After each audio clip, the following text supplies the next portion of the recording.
আর অন্যদিকে যে খবরের দিকে নজর রাখতে হচ্ছে, বহরমপুরে বিজেপির জয়ী প্রার্থী সুব্রত মৈত্র, নিহত বিজেপি কর্মীদের শ্রদ্ধা সুব্রত মৈত্রের। যে জয়লাভ হয়েছে তাতে দিনের পর দিন যে কর্মীরা অত্যাচারিত হয়েছিলেন, তারা যেভাবে মাঠে ময়দানে নেমে লড়াই করেছেন, তাদের জন্যই এই জয়, এবং এই জয়লাভের জন্য প্রাণও হারিয়েছেন অনেকে। তাদের আত্মত্যাগ, তাদের বলিদান, সেই নিহত বিজেপি কর্মীদের শ্রদ্ধা জানালেন বিজেপির জয়ী প্রার্থী সুব্রত মৈত্র। বহরমপুরের বিজেপির জয়ী প্রার্থী সুব্রত মৈত্র তিনি নিহত বিজেপি কর্মীদের শ্রদ্ধা জানালেন, একদম বলা যেতে পারে তর্পণ করলেন সেই সমস্ত নিহত বিজেপি কর্মীদের উদ্দেশ্যে।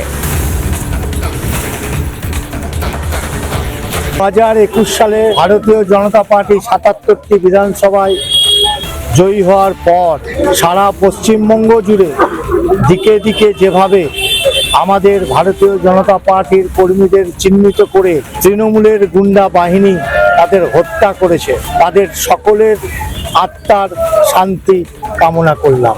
এরা যদি আজ না থাকতো তাহলে ভারতীয় জনতা পার্টি আজকের 26-এর নির্বাচন এই বিপুল জয় সম্ভব হতো না।